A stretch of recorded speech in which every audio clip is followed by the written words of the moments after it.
Welcome to another episode of Blueprints to Punch List. Got my co-host Ken with me today. How you doing? I am doing excellent. How are you today? Good. I'm good. We're keeping above water somehow. Yeah. Treading water.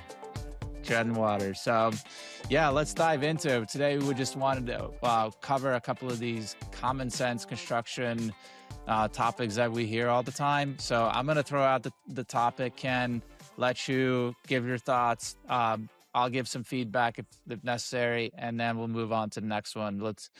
How's that sound? Sounds good. I'll give it a shot. All right, let's do it. First one. Of course, it's included. And obviously, it's never included. And if it's not explicitly in the scope, drawn or clarified, there's usually that gray area. So, Ken, what's your thoughts on that?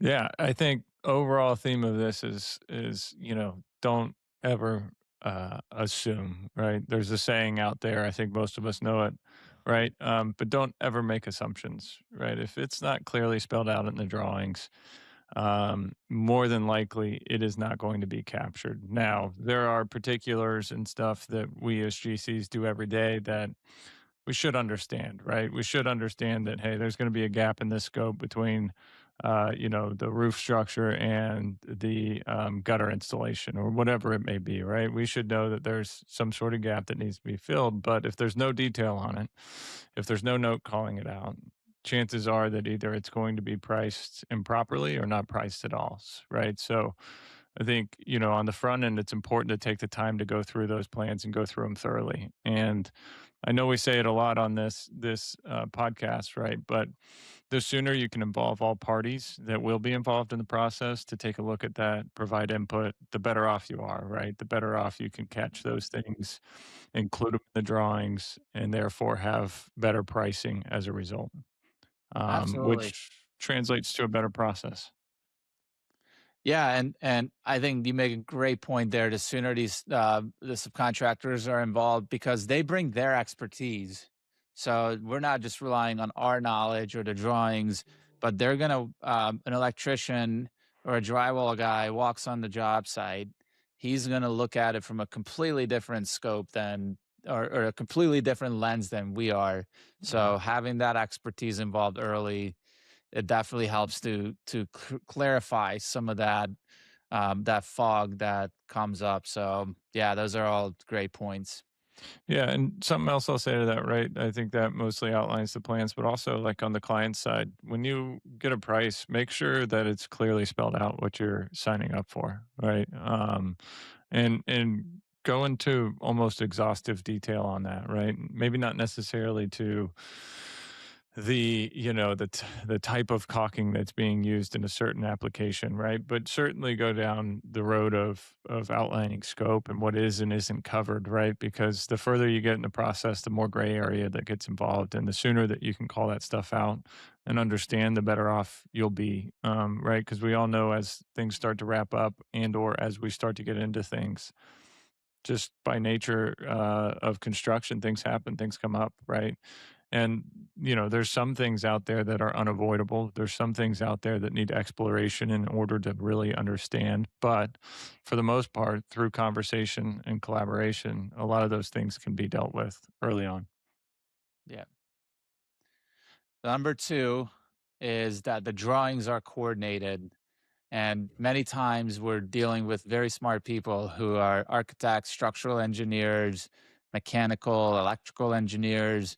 But when we see these drawings come together, there's always discrepancy between whose lighting layout are we following, where are the electrical outlets and receptacles supposed to go, and oftentimes the little things don't get um, captured. Like if there's a window in the place, well, we can't put the receptacle there. So, what's your thoughts on that coordinated drawings that are coordinated? Yeah, I think it goes back to, don't make assumptions, right? So there's this, right? We all know, or so BIM 360, right? BIM 360 deals with this.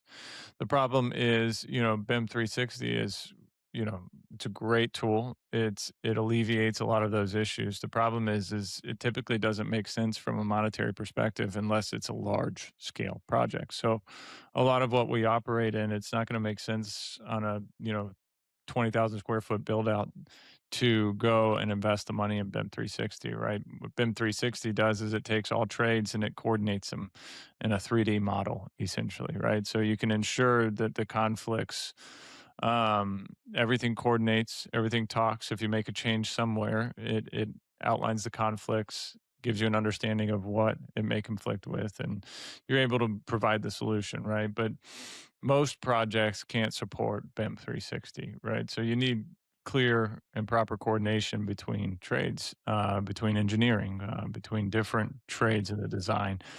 And that's just sometimes, there's so much to go through that it really just oftentimes gets missed. Sometimes people don't take the time to do it, but for the most part, the attempt to coordinate is there.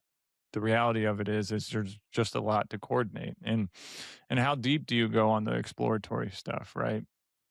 Can you identify all that information up front? Can you coordinate that information? Yes. How much time does that take? How many resources does that take? Is the project in a position where it can support that? Are you still at a decision point? There's a lot of factors that play in as to why those things don't get coordinated. But the reality of it is most of the time there's always going to be some sort of conflict. So understanding and really diving into the plans early on, and again, involving as many people as you can as early on in the process will help you identify some of those things. And Yeah, nothing so beats. assuming some of these coordination, so just don't just assume it, basically, but that the coordination exists, field verify, and I think like one of the best teams that we work with, architecturally and from the design standpoint, are the ones who really do take the time to make sure it's deliberate and care about the smaller details. That's how these things ultimately get eliminated. Yeah, and for nothing beats eyes on sight, right? So, best case scenario is, a lot of times what we'll do for clients on our side, right, is we'll do the site assessment report, right? And what that does is it gives us an ability, a chance to look at things, see it for what it is, eyes on site, right? But also look at it through the lens of execution and not just design, not just theory, right? And look, engineers and architects are way smarter than me, way smarter than, they know this stuff, right? And I'm not saying it from that perspective. I just mean from an execution perspective. And then that information gets turned over to the architect. And then, right, again, best case scenario is GC and architect both are able to spend a day out there, maybe multiple days, maybe less, depending on the size of the project, but spend some time out there, talk through what the plan is, what's needed, what's possible, what's feasible, what issues may exist, right? And I think again, it just goes back to the open conversation and the collaboration early on to mitigate some of those risks. Yep. So you've heard this one before, is we'll figure it out in the field. And this kind of goes along what you were just saying.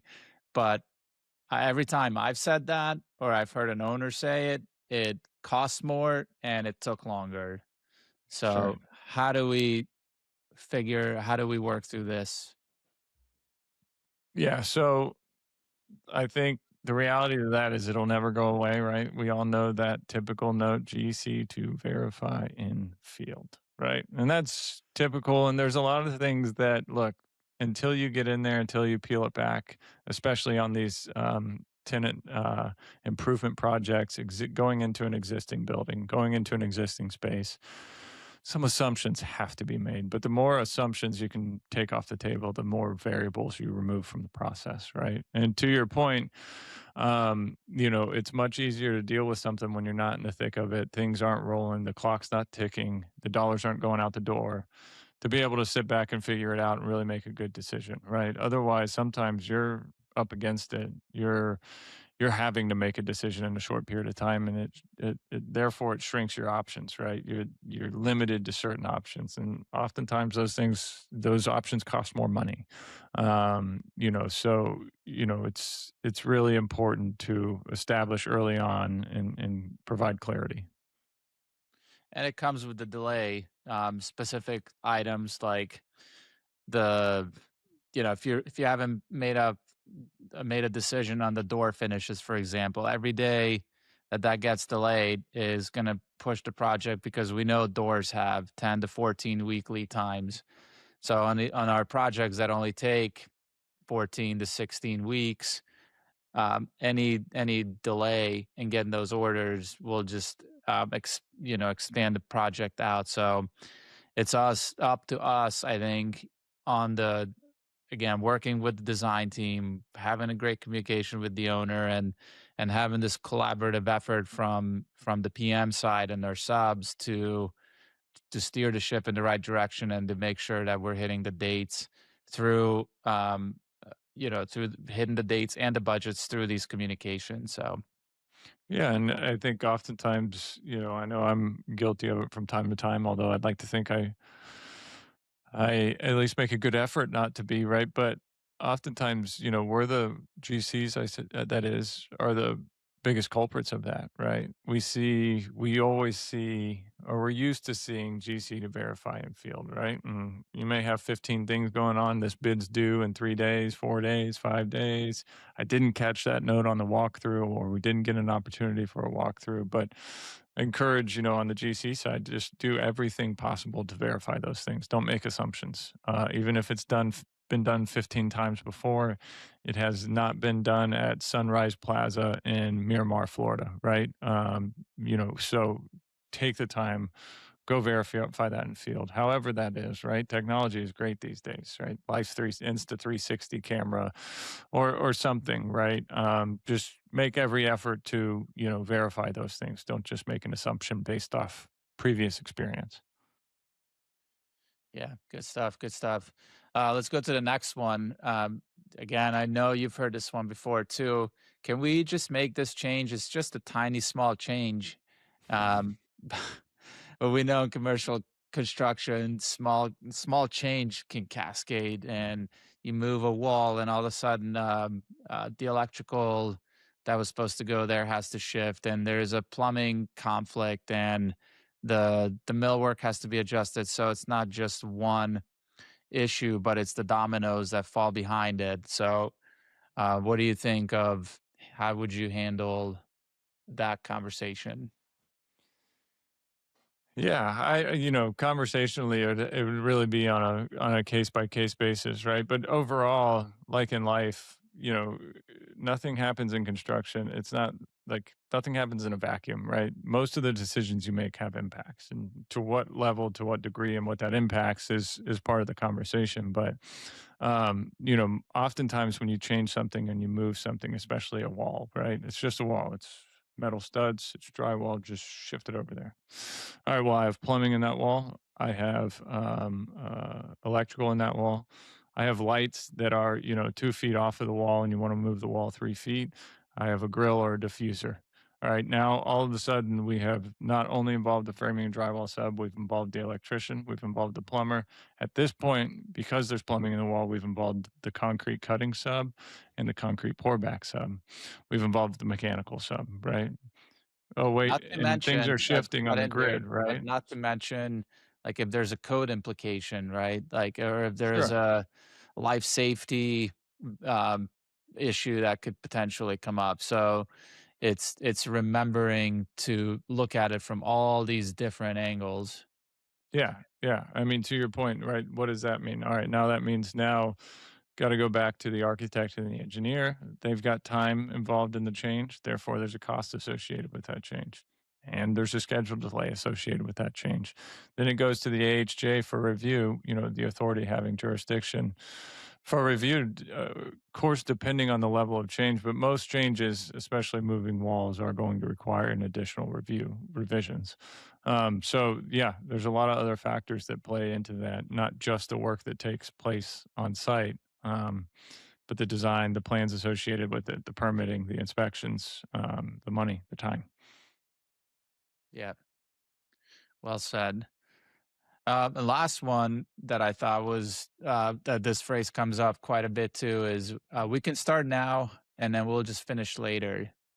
So every owner wants to get into the space and get working as soon as possible. But if we don't have a permit, or if we don't have an early start, or we're missing crucial items um, for that sequence to be like millwork, or the doors that we talked about, switch gear potentially, um, all that stuff is how do we think about it? We can come in and demo the space to a certain degree, or maybe even work up to first inspections in some jurisdictions. But then what? Now we stall and we have 3 weeks of lull of downtime.